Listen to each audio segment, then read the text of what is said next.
அனைவருக்குமே வணக்கம். சற்று முன் கிடைத்திருக்கக்கூடிய ஒரு மிக மிக முக்கியமான செய்தி ஒன்று வெளியாகியுள்ளது. சற்று முன் செந்தில் பாலாஜி கதை முடிந்தது. நீதிமன்றம் ஈடிக்கு கொடுத்த அதிகாரம் இது மாதிரி பார்த்தீங்கன்னா செய்திகள் வெளியே இருக்குது. செந்தில் பாலாஜியுடைய வழக்கை பார்த்தீங்கன்னா ரத்து செய்யணும் அப்படின்ற மாதிரி பார்த்தீங்கன்னா ஏற்கனவே ஒரு செய்தி வெளியேறிச்சு. நீதிமன்றம் போட்ட உத்தரவின் அடிப்படையில் அமலாக்கத்துறை சைட்லேருந்து பார்த்தீங்கன்னா மனு கொடுத்துருந்தாங்க.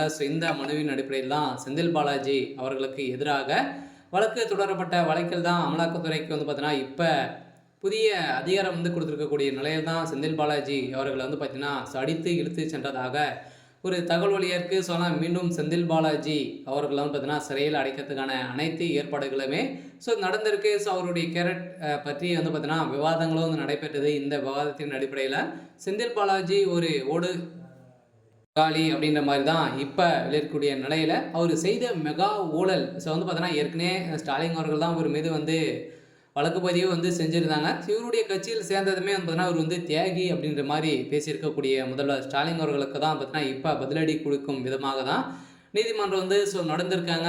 இவருடைய வழக்கை ராஜினாமா ஜாமீனுடைய வழக்கு பார்த்தீங்கன்னா ரத்து செய்ய போகிறாங்க. மீண்டும் புழல் சிறைக்கு செல்லத்துக்கான அனைத்து ஏற்பாடுகளுமே நடந்திருக்கு. இதை பற்றி முழுமையாக பார்க்கலாம். அதுக்கு முன்னாடி நம்ம சேனலுக்கு இப்போ தான் நீங்கள் முதல் முறையாக வந்திருக்கீங்க அப்படின்னா மறக்காமல் நம்மளுடைய சேனலை சப்ஸ்கிரைப் பண்ணி சப்போர்ட் பண்ணுங்கள். வாங்க வீடியோக்குள்ளே போகலாம். பார்த்தீங்கன்னா அமைச்சர் செந்தில் பாலாஜிக்கு எதிரான வழக்கு இன்று உச்சநீதிமன்றத்தில் விசாரணைக்கு வருகிறது. செந்தில் பாலாஜி மீதான 3 வழக்குகளின் தற்போதைய விசாரணை நிலை குறித்து அறிவிப்பை சென்னை சிறப்பு நீதிமன்றம் நீதிபதி உச்சநீதிமன்றத்தில் சீலிட்டப்பட்ட உரையில் தாக்கல் செய்துள்ளார்.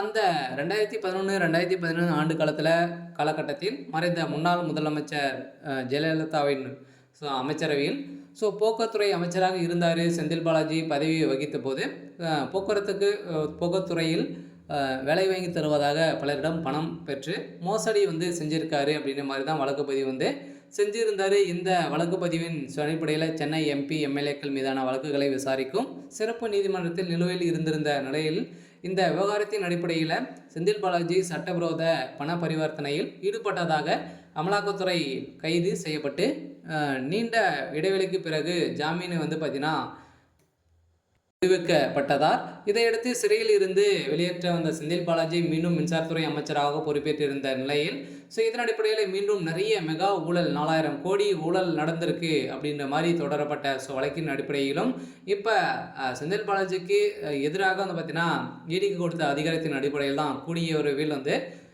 செந்தில் பாலாஜி அவர்கள் கைது செய்யப்பட போகிறாரு. அவருடைய தம்பியும் அசோக்குமார் அவர்களும் முக்கிய புள்ளியாக தான் இருக்கார். இவரும் கைது செய்யப்பட போகிறாரு அப்படின்ற மாதிரி தான் தகவல் வெளியாக இருக்குது. பார்த்தீங்கன்னா எனக்கான அப்டேட் பார்த்தீங்கன்னா இதுதான். மறக்காமல் நம்மளுடைய சேனலை சப்ஸ்கிரைப் பண்ணி சப்போர்ட் பண்ணுங்கள். தேங்க்யூ.